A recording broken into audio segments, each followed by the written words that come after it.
আমার মায়ের মৃত্যুর সংবাদ শোনার পর একটাবার যাইতে ইচ্ছা করে নাই, আমার মাটারে শেষবারের জন্য একটাবার দেখতে ইচ্ছা করে নাই।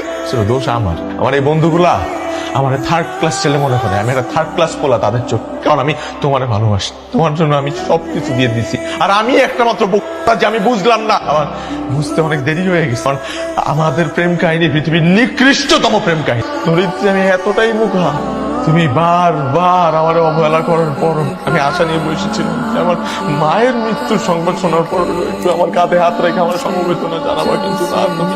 আমি ভাবছিলাম একটাবার ফোন দিয়ে আফসোস করবো, এই ফোনটার মধ্যে তোমার নাম এখনো জান দিয়ে সেভ করা। তুমি জানো আমি এই নামটা পর্যন্ত ডিলিট করি না। ফোনের নামটা যেখানে আমি ডিলিট করতে পারতেছি না, সেখানে তোমাকে কিভাবে আমার জীবন থেকে ডিলিট করবো, এই মন থেকে কিভাবে তোমার আমি ডিলিট করবো? এটা কি করলাম আমি? এত বোকা, এত কিছু হওয়ার পরও আমি ভাবছিলাম তুমি আমার কাছে ফেরত আসবা, তুমি বুঝবা যে আমি তোমাকে আসলে ভালোবাসছিলাম। কিন্তু না, আমি তোমার প্রেমে এতটাই দিশেহারা ছিলাম যে আমার মাটারে পর্যন্ত আমি হাসপাতালে নিতে পারি না। এই কারণ আমি তোমাকে ইমপ্রেস করার জন্য তোমার পিছনে ব্যস্ত ছিলাম।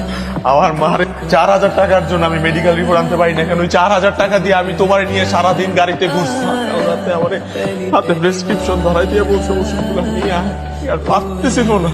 কিন্তু ওই ওষুধ না নিয়ে এসে আমি এই লোকটার গাড়ির পিছনে ছুটছি, কারণ এই গাড়িটা আমি তোমার দেখছি। আর তুমি আমার সাথে এরকম করতে পারলা? আমার মায়ের কষ্টের সব টাকা আমি তোমার পিছনে উজাড় করে দিছি। আমার মা না পাইলো চিকিৎসা, না পাইলো তার সন্তানটারে শেষ নিঃশ্বাসটা ত্যাগ করছে একা একা। মইরা আমি এটা কি করলাম? আমি তোমার মতো একটা মেয়েরে ভালোবাসছি, কত অন্যায় করি।